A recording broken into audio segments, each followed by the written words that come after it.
Bhushan jewellers, अनमोल रिश्तों के लिए।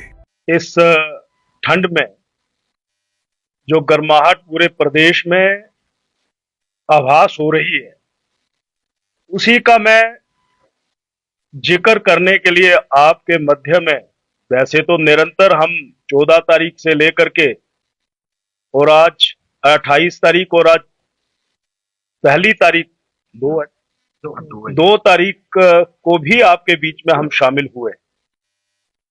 एक बात मैं आपके ध्यान में लाना चाहता हूं कि जो ये राजनीतिक घटनाक्रम पिछले दिनों प्रदेश में घटित हुआ है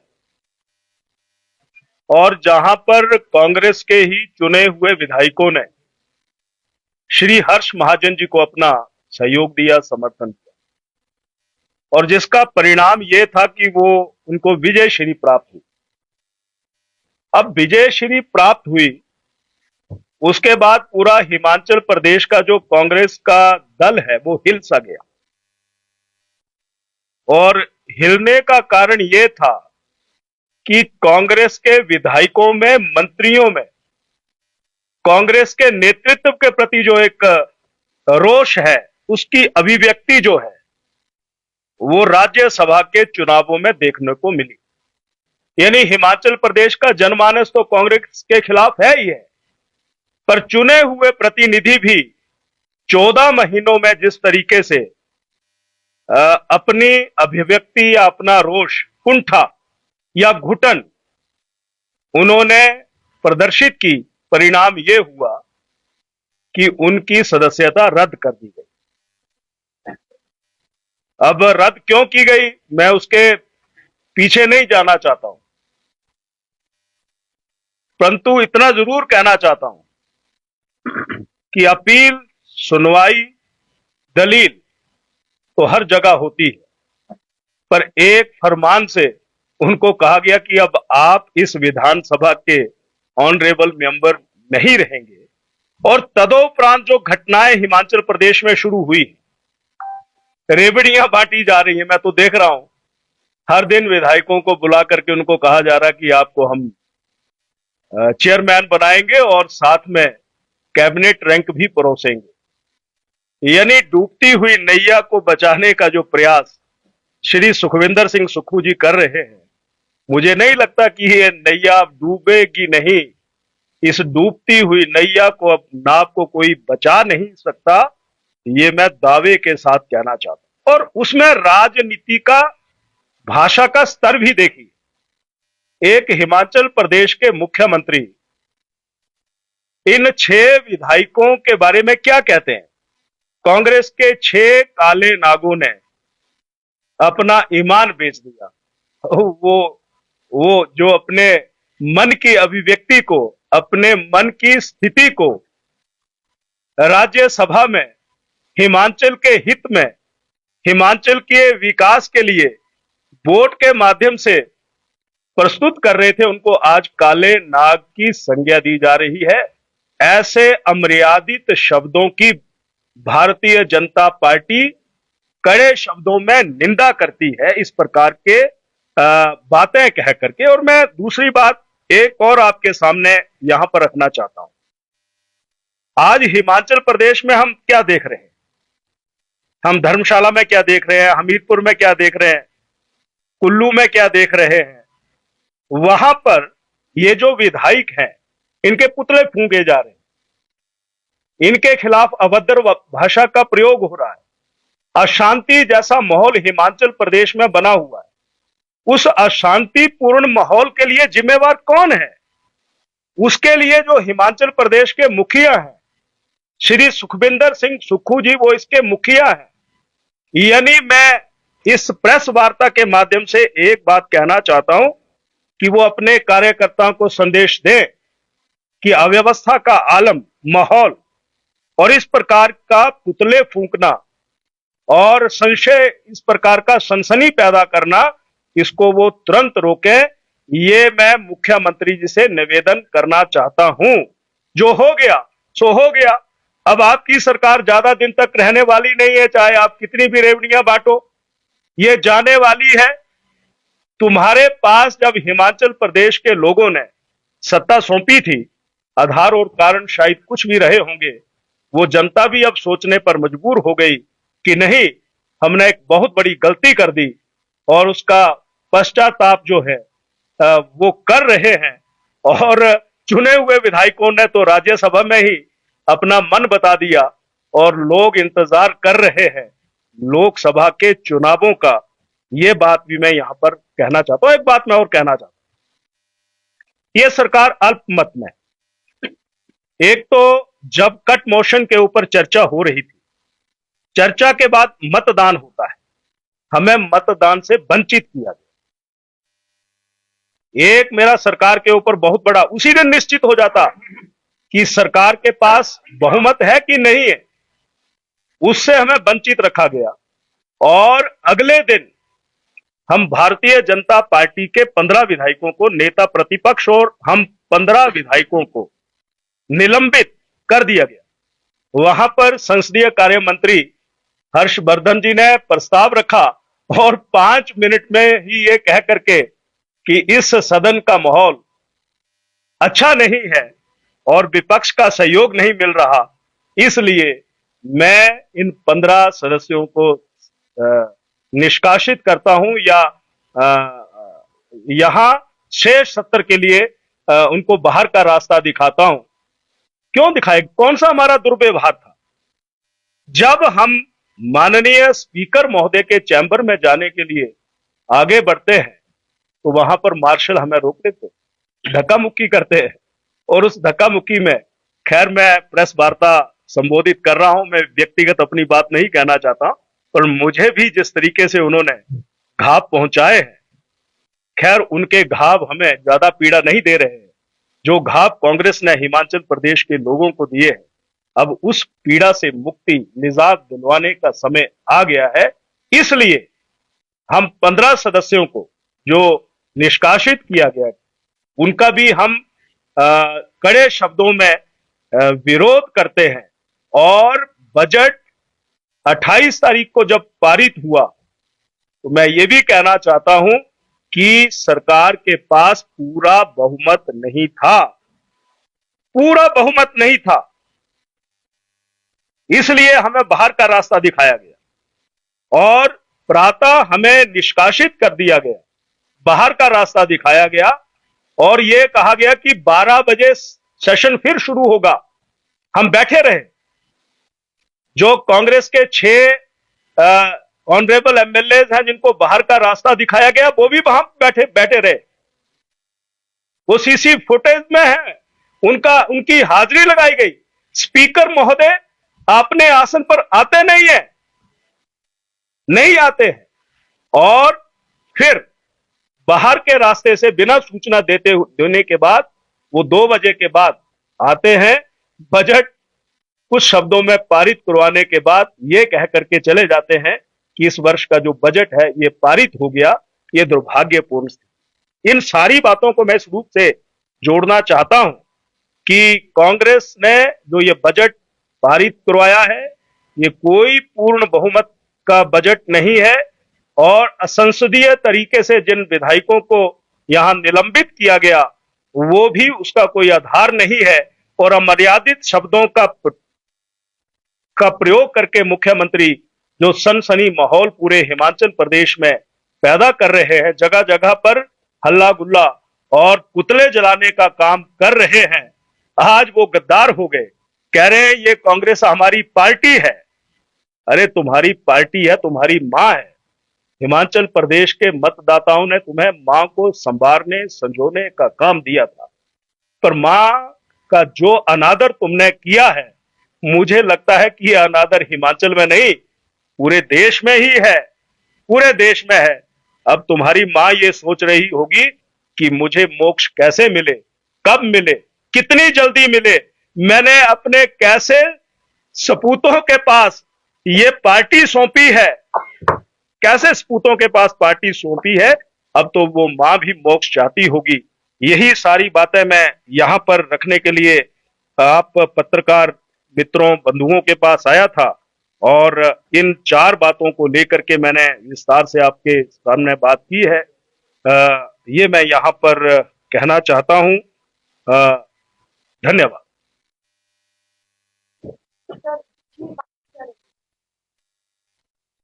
भाजपा की रणनीति उन बागियों को लेकर के क्या हो सकती है? उन्होंने श्री हर्षवर्धन जी को अपना सहयोग दिया, हर्ष महाजन जी को सॉरी सहयोग दिया तो आत्मा की आवाज से दिया। उन्होंने ये कह करके कि हमें बाहर का आया हुआ जो व्यक्ति है या कांग्रेस का जो उम्मीदवार है उसको समर्थन नहीं देना है, तो वो कोई भाजपा की रणनीति नहीं थी। ऐसे 6 सदस्यों ने कांग्रेस से जो रोष था उसके खिलाफ वोट हर्ष महाजन जी को हिमाचल प्रदेश की वेलफेयर के लिए दिया है। इसलिए हमारी रणनीति क्या होगी? हमारी रणनीति तो यही है कि अस्थिरता की जो स्थिति है उससे हिमाचल प्रदेश के लोगों को मुक्ति मिलनी चाहिए, और ये जो रेवड़ियां बांटने का काम हो रहा है और जो ये दुर्भाग्यपूर्ण और अपशब्दों का प्रयोग हो रहा है, इस पर विराम लगना चाहिए, ये मैं कहना चाहता हूँ। मुख्यमंत्री जनसभा में भाजपा हमारे विधायकों को डिटेन करके रख रही है, बात देख पाते हैं। तो अब निर्दलीय विधायकों और साथ में जो पार्टी विधायक है उनको कब छोड़ा जाएगा? भाजपा की नेता भी तो उनके साथ हैं, फिर आप इस बात से कैसे निकालते? नहीं, मैं ये कहना चाहता हूं कि जो वो माननीय विधायक हैं, वो एक बार के नहीं 3-3, 4-4 बार के विधायक हैं, और जो उन्होंने निर्णय लिया है वो निर्णय उन्होंने स्वयं के मन से, दिल से, स्वयं की प्रेरणा से निर्णय लिया है। कोई मजबूर नहीं है, इसलिए वो उनकी योजना का वो स्वयं हिस्सा है, और हिस्सा इसलिए है कि हिमाचल प्रदेश को कांग्रेस से मुक्ति दिलवाना चाहते हैं, इसलिए वो वहां पर होंगे, ये मैं कहना चाहता हूं। इसलिए कोई ये कहे कि हम किसी को ले गए, किसी को वहां पर ठहराया है, इसमें हमारा कोई भी रोल ना है ना था। भाजपा शुचिता में, ट्रांसपेरेंसी में, गुड गवर्नेंस में विश्वास रखती है, वो हमारा मूल सिद्धांत है, ये मैं कहना चाहता हूं।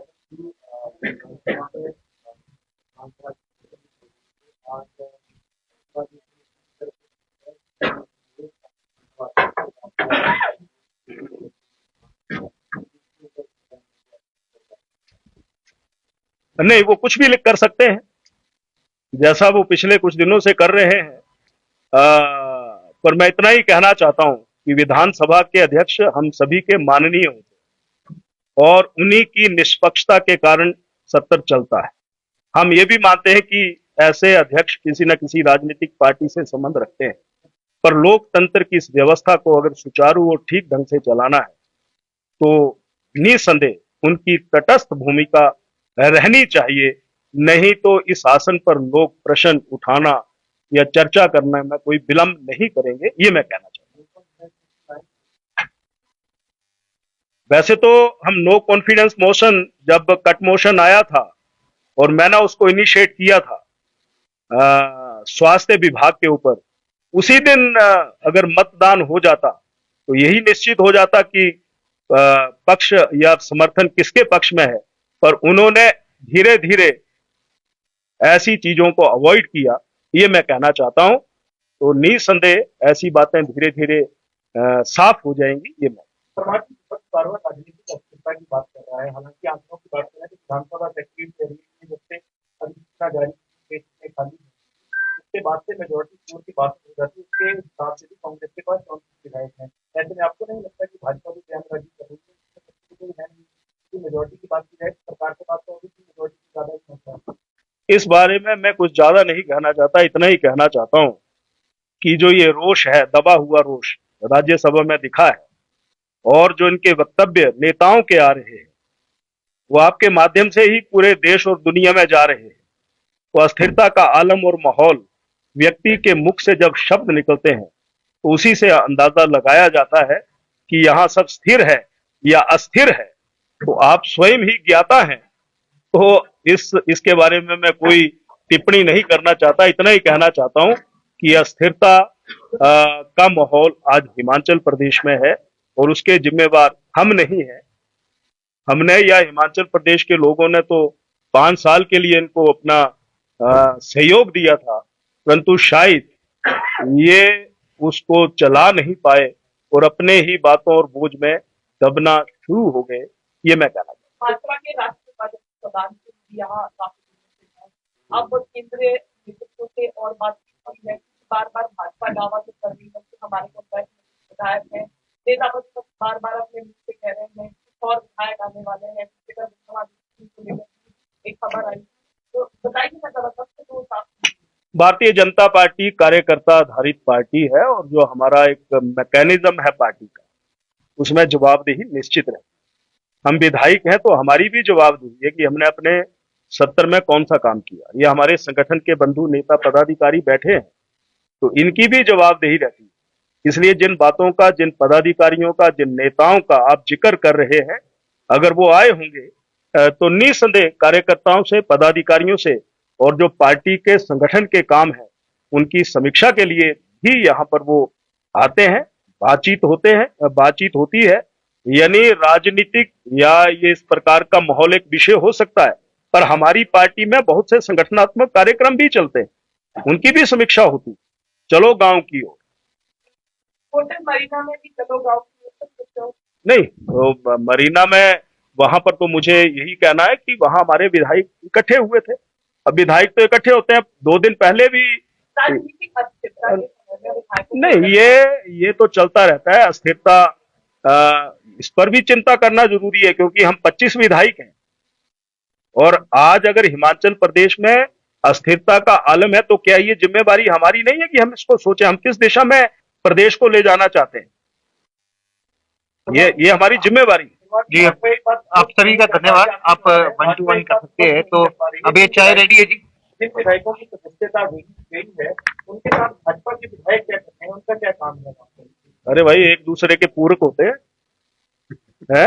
आदमी पूर्ण तब होता है जब वो आपस में मिल जाते हैं। ऐसा तो नहीं भाजपा जल्दबाजी में नहीं, जल्दबाजी में नहीं है, अलग से 1 to 1 हम जल्दबाजी में ना थे। भाजपा कांग्रेस आरोप लगा रही है कि बीजेपी के संपर्क में ऐसा नहीं है कांग्रेस में हमारा, लेकिन कभी कभी अपनी बातों सुनने गए तो वहां पर उनके साथ नजर आ रही थी, तो काफी उनकी अगुवाई बयान कैसे। नहीं, मैं इतना ही कहना चाहता हूं कि अगर ऐसे लोग जो ऐसी परिस्थितियों से गुजर रहे हों और मैं भी अगर उनके साथ मिल लूं तो कोई वो कॉन्स्पिरेसी थोड़ी है। क्या मिलना कोई लक्ष्मण रेखा कि हम किसी से नहीं मिल सकते? तो इसलिए ये कयास लगाए जाने की वो भंडारी जी वहां पर थे या विधायक वहां पर थे, मुझे लगता है ये सारी बातें निराधार होती हैं।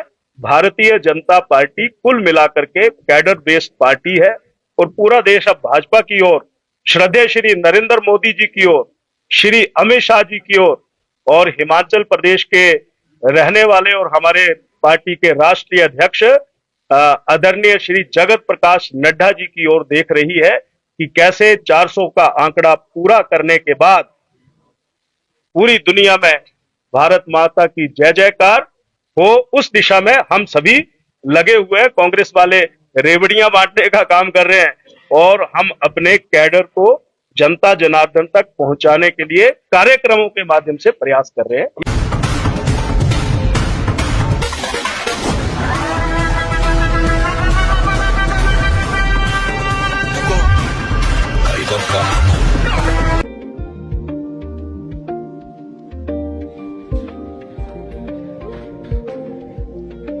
This news sponsored by A1 Family Beauty Salon near Axis Bank, Hamirpur Road, Una.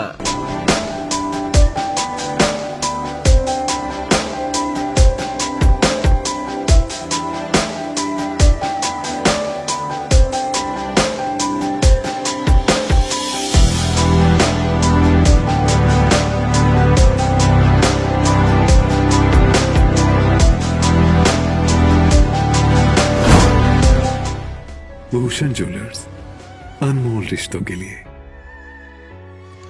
A1 Family Beauty Salon, hair beauty, makeup, nail art, nail tattoo, bridal makeup, सभी सर्विस पर 20% की छूट। A1 family beauty salon near Axis bank, Hamirpur road, Una.